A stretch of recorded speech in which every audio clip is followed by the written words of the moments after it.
ভাগ্যে যেন ভালো কিছু আল্লাহ লেখেন, আপনার নসিবে যেন ভালো কিছু আসে, আপনার রিজিকে যেন আল্লাহ বরকত দান করেন, এর জন্য বেশ কিছু আমল আমরা কোরআন হাদিসের আলোকে বলতে পারি, সাজেশন দিতে পারি। তবে তার আগে আমাদেরকে জানতে হবে যে ভাগ্য সুপ্রসন্ন হওয়া বা রিজিকে বরকত হওয়া বলতে কি বোঝায়। ভাই, রিজিকে বরকত হওয়া বলতে বোঝায় আপনি যা কামাই করবেন এর ভিতরে আল্লাহ তাআলা কল্যাণ দিবেন, যা কামাই করবেন এর ভিতরে বরকত হবে। প্রাচুর্য না, অনেক টাকা না, যা হবে এটাতে কি হবে? বরকত হবে। আমরা কি বরকত চাই না সম্পদ বেশি চাই? বরকত চাই। বরকত যদি চান, এক নম্বর হলো ঈমান এবং তাকওয়া লাগবে। আল্লাহ বলেছেন ওয়ালাউ আন্না আহলাল কুরআন আমানু ওয়াত্তাকাউ লাফাতাহনা আলাইহিম বারাকাতিম মিনাস সামা।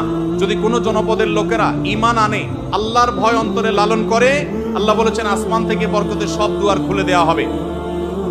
এজন্য ভাই, ঈমান যদি থাকে, তাকওয়া যদি থাকে, গুনাহমুক্ত জীবন গড়ার সংকল্প যদি থাকে, বরকত আসবে জীবনে। নাম্বার 2, ইস্তেগফার বেশি বেশি করলে।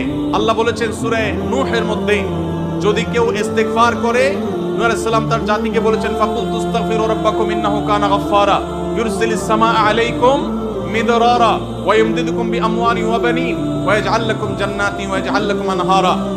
আল্লাহ নবী নূহ আলাইহিস সালাম বলেছেন, আমি আমার জাতিকে বলেছি তোমরা আল্লাহর কাছে ইস্তেগফার করো, ক্ষমা প্রার্থনা করো।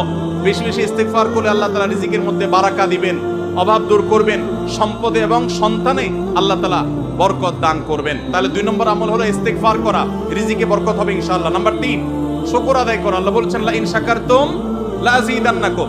আপনি কোনো কিছু পেয়েছেন, আলহামদুলিল্লাহ বলেন, যা পাইছেন শুকর আদায় করেন, আল্লাহ নেয়ামত বাড়ায় দিবেন। নাম্বার 4, দান সাদাকা করা। আল্লাহ তাআলা বলেছেন ইয়ামহাকুল্লাহুর রিবা ওয়া ইউরবিস সাদাকাত। আল্লাহ সুদকে ধ্বংস করবেন, তবে সাদকা এবং দান এটাকে আল্লাহ তাআলা বাড়িয়ে দিবেন। এই জন্য কেউ যদি দান করে, আল্লাহ তাআলা তাকে কি দেন? বরকত দান করেন তার রিজিকে।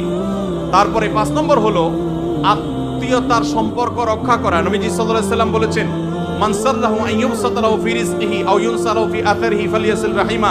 যে ব্যক্তি চায় তার আত্মীয়তার সম্পর্কে, যে ব্যক্তি চায় তার হায়াতে বরকত হোক, তার রিজিকে বরকত হোক, সেই জন্য আত্মীয়তার সম্পর্কের সাথে সম্পর্ক ভালো রাখে, আত্মীয়দের সাথে, অর্থাৎ রক্ত সম্পর্কে আত্মীয়দের সাথে যেন সম্পর্ক কানেক্টেড রাখে, বিচ্ছিন্ন না করে, তাহলে তার রিজিক এবং হায়াতে বরকত হবে।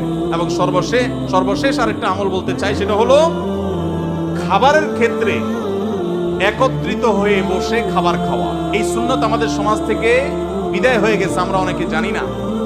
আবু দাউদের একটি হাদিস বর্ণিত হয়েছে, নবীজি সাল্লাল্লাহু আলাইহি সাল্লামের কাছে এক ব্যক্তি বললেন, হে আল্লাহর রাসূল, আমরা খাই কিন্তু অনেক খাওয়ার পরেও পরিতৃপ্ত হই না, পেট ভরে না, খাবারের চাহিদা পরিপূর্ণ মিটে না, কারণটা কি? নবীজি সাল্লাল্লাহু আলাইহি সাল্লাম বলেছেন তোমরা সম্ভবত আলাদা আলাদা প্লেটে খাও, আলাদা আলাদা সিঙ্গেল খাও। তখন নবীজি সাল্লাল্লাহু